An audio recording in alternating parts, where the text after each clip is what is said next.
Friends, Paresh Rawal ప్రధాన పాత్ర పోషించిన the Taj story Hindi cinema ఈ మధ్య రిలీజ్ అయింది. ఈ సినిమా ఒక ప్రాపగాండా అని, అంటే ప్రచారాస్త్రం అని, ఈ సినిమా హిందువుల సైడ్ నుంచి తీసిన సినిమా అని అందరూ చెప్పుకున్నారు. కొన్ని థియేటర్లో కూడా సినిమాని ఫస్ట్ 2 రోజులకే తీసేశారు. అసలు ఈ సినిమా ఏంటి అన్నది ఇప్పుడు చూద్దాం. తాజ్ మహల్ దగ్గర తాజ్ మహల్ ని చూపించడానికి, దాని గురించి వివరించడానికి కొంతమంది గైడ్స్ ఉంటారు.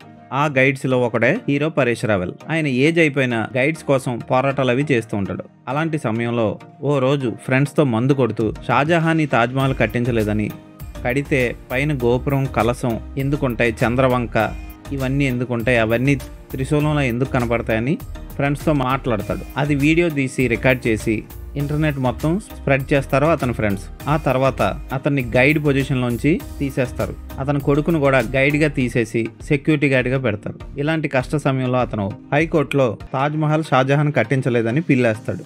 దానికి సంబంధించిన రుజువులతో కోర్టులో ఏం చేశాడు, చివరికి కోర్టు ఏం తీర్పిచ్చింది అన్నది సినిమా చూసి తెలుసుకోవాలి. తాజ్ మహల్ అనేది తేజో మహాలయం అని, అది ఒక హిందూ రాజు దగ్గర నుంచి తీసుకున్నదని నిరూపించడం కోసం పరేష్ రావల్ ఈ సినిమాలో చాలా కష్టాలు పడతాడు. అలాగే ప్రత్యర్థులు కూడా అది షాజహానే నిర్మించినట్లు నిరూపించడం కోసం చాలా కష్టాలు పడతాడు. అయితే దర్శకుడు 2 సైడ్ల నుంచి న్యాయం చూపించకుండా హిందువుల సైడ్ నుంచే ఎక్కువగా చూపించాడు అన్నట్లే ఉంటాయి సీన్లన్నీ. ముస్లిం కమ్యూనిటీ నుంచి వచ్చిన లాయర్ అతను చాలా తడబడుతూ ఉంటాడు సినిమా అంతా. అఫ్ కోర్స్ హిందువుల సైడ్ నుంచి చూపించిన సాక్ష్యాలు కూడా నిజమే అనిపిస్తాయి. 1380లో నిర్మించినట్లు తాజ్ మహల్, దాన్నే మాడిఫై చేసి షాజహాన్ తన భార్య గిఫ్ట్గా ఇచ్చినట్లు చూపిస్తాడు. ఈ సినిమాలో గొప్పతనం ఏంటి అంటే, భారతదేశంలోని విద్యా వ్యవస్థ మీద కూడా కరెక్ట్ సెటైర్లు వేశారు. షాజహాన్ గొప్ప వ్యక్తి, అక్బర్ చాలా మంచి వ్యక్తి అన్నట్లు చూపించి చరిత్రను తప్పు పట్టినట్లు, వాటిని పాఠ్యాంశాలుగా మార్చి పిల్లలకు కూడా తప్పుడు చరిత్రను బోధిస్తున్నట్లు చెప్తాడు. ఈ ఒక్క పాయింట్ హైలైట్ గా అనిపించింది నాకు సినిమా చూశాక. తాజ్ మహల్ కాదు, షాజహాన్ అసలు లవర్ బాయే కాదు, తాజ్ మహల్ తేజో మహాలయం అనే హిందూ దేవాలయం అని, తాజ్ మహల్ చుట్టుపక్కల ఉండే 22 గదుల్లో ఉన్న హిందూ దేవతల విగ్రహాలని ఎందుకు కప్పేశారని ప్రశ్నించిన విధానం బాగుంటుంది. అయితే క్లైమాక్స్ లో ఇరు పక్షాల వాదనలు విన్న తర్వాత కోర్టు తీర్పుని రిజర్వ్ చేయడం, దాన్ని బయటికి చెప్పకుండా సినిమాని క్లోజ్ చేయడం అంత గొప్పగా అనిపించదు. అలాగే చాలా మంది వేసిన పిల్స్ గురించి లాస్ట్ లో డిస్కస్ చేస్తాడు దర్శకుడు.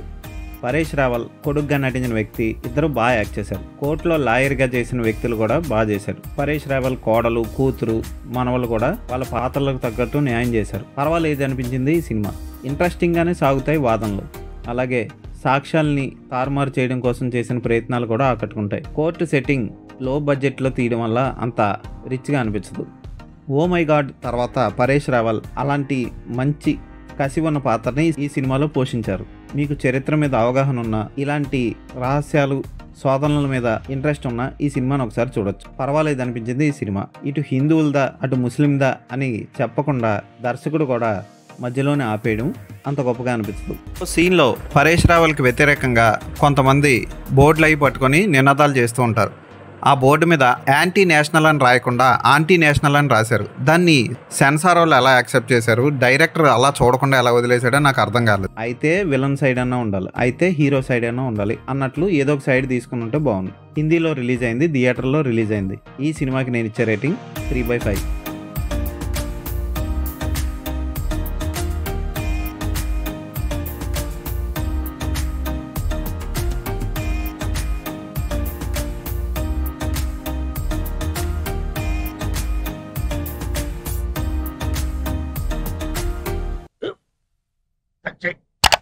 స్కూల్ బెంచ్ లాగా ఎంత గట్టిగా ఉందోరా.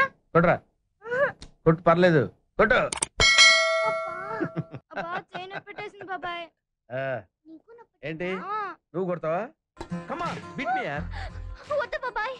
వాడిని నేను కొట్టడం లేదమ్మా, వాడినే నన్ను కొట్టమంటున్నాను. నువ్వేం కంగారు పడక్కర్లేదు.